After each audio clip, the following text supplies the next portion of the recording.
في القلب مشاعر أخفيها قد أشرقت الشمس عليها عن خطط لم أعبأ فيها ستكون بأيام.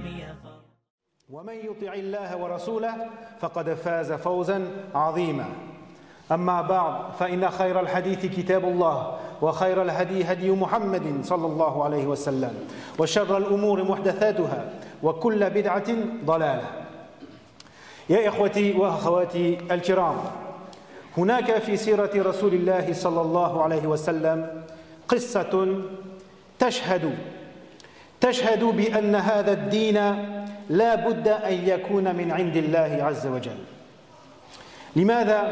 لأن البشر بنفسه لا يمكن أن يرتفع خلقا إلى هذا المستوى إلا بوحي من Allah. Mustahil. Mes chers frères, mes chères sœurs, nous avons dans la vie du prophète sallallahu alayhi wa sallam une histoire, une anecdote qui prouve que cette religion vient d'Allah subhanahu wa ta'ala. Pourquoi? Parce que l'être humain de lui-même, il ne peut pas s'élever à un tel niveau de moralité sans l'aide, sans être assisté par la révélation d'Allah subhanahu wa ta'ala. Impossible. وهذه القصة سرقت درع صاحبي رفاعة بن زيد وحامت الشبهة حول رجل من الأنصار بشير بن أبيرق، فأتى رفاعة بن زيد رسول الله صلى الله عليه وسلم وقال له بشير بن أبيرق سرق درعي، فبلغ هذا السارق فأخذ الدرع وألقاها في بيت يهودي اسمه زيد بن سمين. L'histoire, c'est que un jour un compagnon, nous sommes à Médine à l'époque médinoise, et un compagnon s'est fait voler son bouclier. Ce compagnon s'appelait Rifa'atu ibn Zayd. Il s'est fait voler son bouclier. Et le suspect était un Ansari, un Médinois, qui s'appelait Bashir ibn Ubayriq. Il a commencé à être suspecté. Alors, Rifa'a est parti voir le prophète sallallahu alayhi wa sallam et il lui a dit, voilà, Bashir m'a volé mon bouclier. Alors, il a entendu parler de ça, le voleur, Bashir. Il a entendu qu'il était suspecté et qu'il était même accusé. Qu'est-ce qu'il a fait? Il est rentré, il a pris le bouclier et il l'a lancé dans la maison d'un juif de Médine qui s'appelait Zayd ibn Samin. وقال لنفر من عشيرته أنه فعل هذا، فانطلقوا إلى رسول الله صلى الله عليه وسلم وقالوا يا نبي الله إن صاحبنا بريء والسارق هو زيد بن سمين. Et ensuite il a prévenu, il a mis dans le coup quelques-uns des membres de son clan. Il leur a dit voilà, j'ai fait ça, je l'ai volé et je l'ai lancé dans la maison de un tel. Alors lui et ses hommes, ils sont partis voir le prophète sallallahu alayhi wa sallam et ils lui ont dit notre homme là, Bashir, il est innocent et le vrai coupable c'est Zayd ibn Samin, le juif. فلما عرف رسول الله صلى الله عليه وسلم أن الدرع وجدت في بيت اليهودي برأ بشير بن أبيرق وعاتب رفاعة بن زيد على أنه رمى ابن أبيرق بالسرقة على غير بينة. Donc ils ont dit ça au prophète sallallahu alayhi wa sallam.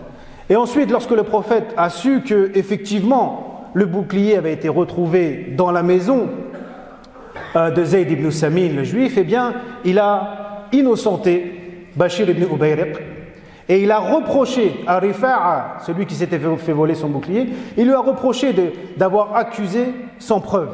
Le prophète sallallahu alayhi wa sallam ne connaissait pas le ghaib, il ne connaissait pas l'invisible. Il ne connaissait de l'invisible que ce que Allah azza wa jal lui révélait. Mais de lui-même, comme ça, il ne connaissait pas l'invisible. Donc il voit que le bouclier est retrouvé chez Zayd ibn Samin, donc pour lui, c'est lui le coupable. Et au niveau du contexte, il faut savoir que à ce moment-là, la communauté musulmane avait des ennemis, et parmi ces ennemis, il y avait certains juifs de Médine qui complotaient contre les musulmans. Donc, avec certains juifs, c'est pas tous non plus, mais avec certains juifs, la relation était un peu tendue. Donc, Zayd ibn Samin faisait le coupable idéal. فلم يلبث أن الله عز وجل نفسه برأ اليهودية ونزلت الآيات أعوذ بالله من الشيطان الرجيم إنا أنزلنا إليك الكتاب بالحق لتحكم بين الناس بما أراك الله ولا تكن للخائنين خصيما واستغفر الله إن الله كان غفورا رحيما ولا تجادل عن الذين يختانون أنفسهم إن الله لا يحب من كان خوانا أثيما. Mais peu de temps après, c'est Allah subhanahu wa ta'ala lui-même qui a innocenté le juif Zayd ibn Samin en révélant les versets de Surat An-Nisa qui disent « Certes, nous t'avons révélé ce livre en toute vérité pour que tu juges entre les gens, selon ce que Allah t'a montré, selon ce que Allah t'a appris. Et ne sois pas l'avocat des traîtres et demande pardon à Allah. Certes, Allah est pardonneur et miséricordieux. Et ne discute pas avec ceux qui se trahissent eux-mêmes. Certes, Allah n'aime pas les traîtres et les pécheurs. » من أهم مبادئ الإسلام العدل. العدل أصل العلاقات الاجتماعية وتعامل الناس بعضهم مع بعض. Parmi les principes les plus importants en islam, il y a la justice. La justice, c'est la valeur au-dessus de toutes les autres en ce qui concerne les relations sociales, les relations entre les gens. وقال الله جل جلاله يا أيها الذين آمنوا كونوا قوامين بالقسط شهداء لله ولو على أنفسكم أو الوالدين والأقربين إن يكن غنيا أو فقيرا والله أولى بهما فلا تتبعوا الهوى أن تعدلوا وإن تلووا وتعرضوا فإن الله كان بما تعملون خبيرا. Allah nous dit Azza wa Jal, ô vous qui croyez, établissez la justice et soyez des témoins véridiques pour Allah subhanahu wa ta'ala, même si c'est à votre propre détriment, même si c'est contre vous-même, ou vos parents, vos pères et mères, ou vos proches. Qu'ils soient riches ou pauvres, Allah a priorité sur eux. Donc ne suivez pas vos passions qui vous empêcheraient d'appliquer la justice. Et si vous vous détournez, si vous refusez le témoignage, ou si vous faites un faux témoignage, certes Allah sait parfaitement ce que vous faites. وقال عز وجل يا أيها الذين آمنوا كونوا قوامين لله شهداء بالقسط ولا يجرمنكم شنآن قوم على ألا تعدلوا اعدلوا هو أقرب للتقوى واتقوا الله إن الله خبير بما تعملون. Et il nous dit dans un autre verset qui lui ressemble aussi, ô vous qui croyez, soyez des témoins véridiques en toute justice et que la haine d'un peuple ne vous pousse pas à être injuste. Soyez juste, cela est plus proche de la piété et craignez Allah. Certes, Allah sait parfaitement ce que vous faites. Voyez ce que nous dit Allah subhanahu wa ta'ala, c'est que la justice elle est appliquée avec tout le monde et c'est pas en fonction des sentiments, c'est pas en fonction des aspirations. Il nous dit même si c'est contre vous-même, ça veut dire que si c'est moi qui suis injuste, eh bien je dois pas revendiquer quoi que ce soit ou essayer de me défendre. Même contre vos proches parents, même si c'est mon père ou ma mère qui est injuste, eh bien je ne le soutiens pas. Le croyant, il est toujours du côté de la justice et pas du côté de celui duquel il se sent le plus proche. Il nous dit aussi que la haine d'un peuple ne vous pousse pas à être injuste. C'est-à-dire que même s'il y a un peuple qui lui est injuste, qui ne nous aime pas, qui nous attaque, il ne s'agit pas de se laisser faire, mais toujours dans le cadre de la justice. Donc ce n'est pas en fonction de nos ressentis, c'est un principe immuable. Al-adlu qimatun mutlaqa, wa la budda minhu ma'a al-mu'minin wal-kafir, ma'a as-sadiq wal-adu, wa min muyun an-nafs al-bashari أن ننصر الأقرب على الأجنبي ولكن من يعيش في ظل المنهج الإلهي يرتفع إلى مستوى خلقي أعلى من ذلك. La justice, c'est une valeur absolue. On la doit aux croyants, aux non-croyants, aux musulmans, aux non-musulmans, à l'ami, à l'ennemi, à tout le monde. Et c'est humain, ça fait partie des aspirations humaines de toujours, eh bien, se mettre du côté de celui dont on se sent le plus proche. Oui, lui, je vois une altercation entre deux personnes. Il y en a un, je le connais, c'est un ami d'enfance. L'autre, je ne le connais pas. Eh bien, je me mets avec l'ami d'enfance, quoi qu'il arrive. Je ne sais pas ce qu'il a fait, je ne sais pas ce qui se passe, mais je le soutiens lui. Eh bien, ça, c'est humain, ça. C'est humain. Tout le monde est comme ça. Oui, c'est humain. Mais quand on est la communauté du Coran, quand on se dit suivre la sunna et être disciple de Mohammed sallallahu alayhi wa sallam, eh bien, on s'élève au-dessus de ces sentiments humains et naturels. On ne se laisse pas mener par notre nef, c'est par ces sentiments humains et naturels. Oui, c'est humain, mais ce n'est pas comme ça que nous, musulmans, nous qui essayons de vivre en ayant comme guide le Coran et la Sunna, eh bien nous on s'élève au-dessus de ça. Et je ne suis pas mes aspirations, je suis la vérité et la justice. Al-mu'minu yu'minu bil-haqq wa yashhadu bil-haqq wa la yansuru illa al-haqq.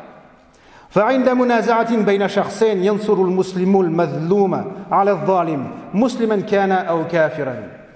Le croyant, il croit dans la vérité, il témoigne de la vérité et il ne soutient que la vérité. Donc lorsque l'on est face à une dispute ou une altercation, eh bien le musulman il sera toujours avec du côté de la victime de l'injustice, de l'opprimé, quelle que soit la religion, les origines ou qui que ce soit l'injuste. أقول قولي هذا وأستغفر الله لي ولكم فاستغفروه إنه هو الغفور الرحيم. Et nous on a dans notre esprit, dans notre cœur comme ça, certains réflexes qui ne sont pas dignes de la pensée, de l'état d'esprit du croyant. Et parmi ceux-là, ce que je disais, voilà, je suis avec mon ami à la vie, à la mort, comme on dit. Quoi qu'il arrive, quoi qu'il ait fait. On se détourne de la vérité pour défendre toujours celui qui est le plus proche. Ça, c'est pas digne. C'est du sectarisme tribal. Comme étaient les Arabes de la Jahiliya. Comment étaient les Arabes de la Jahiliya? Un individu, il était avec sa tribu.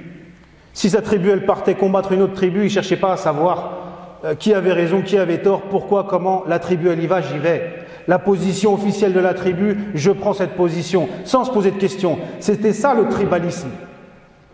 Et c'est ça que l'islam est venu effacer du cœur des hommes. Une fois, lors d'une expédition, il y a eu une dispute entre deux compagnons, une plaisanterie qui a mal tourné, entre un compagnon muhajir, c'est-à-dire d'origine de la Mecque, et un compagnon originaire de Médine, un Ansar. Alors quand les choses ont commencé à s'envenimer, eh bien le Médinois il a appelé Ya al-Ansar, oh les Ansar, genre mon groupe, le groupe auquel il appartient. Le Muhajir a fait la même chose, Ya al-Muhajirin. Le prophète sallallahu alayhi wa sallam a entendu ça. Il a dit qu'est-ce que c'est que cet appel de la Jahiliya?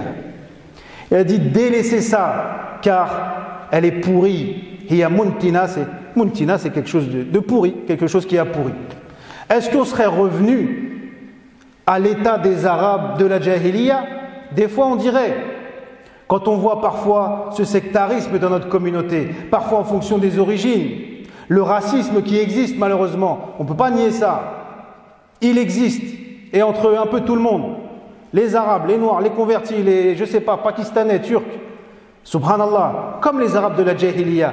Normalement l'islam il est venu nous changer. Ça, les êtres humains ils sont comme ça. Dans tous les peuples il y a des racistes, et on trouve le racisme dans tous les peuples. C'est un mauvais penchant de l'être humain. Mais le croyant lui, il a une autre référence. Il ne suit pas ses pulsions, il ne suit pas ses passions comme ça. Il suit la révélation. Et clairement, Allah et son prophète, sallallahu alayhi wa sallam, nous ont dit que ça, c'est pas digne. Ça n'est pas digne du croyant. Et parfois, c'est même entre les mouvements au sein de la communauté musulmane. Bref, dès qu'il y a une occasion, une raison de se diviser et de s'opposer entre musulmans, subhanallah, on ne la rate pas. Allah musta'an. الإسلام دين العدل وقال الله في الحديث القدسي يا عبادي حرمت الظلم على نفسي وجعلته بينكم محرما فلا تظالموا. Subhanallah, l'islam c'est la religion de la justice. Allah Azza wa Jal nous dit dans un hadith Qudusi, il nous dit ô mes serviteurs, je me suis interdit l'injustice à moi-même. Allah qui n'est soumis à aucune obligation, qui fait absolument ce qu'il veut, il s'est lui-même interdit l'injustice. Et il nous dit donc ne soyez pas injustes les uns envers les autres. وَنَشْكُرُ لِلَّهِ عَلَى نِعْمَةِ الْإِسْلَامِ وصلى الله على محمد نبينا صلى الله عليه وسلم. اللهم آتنا في الدنيا حسنة وفي الآخرة حسنة.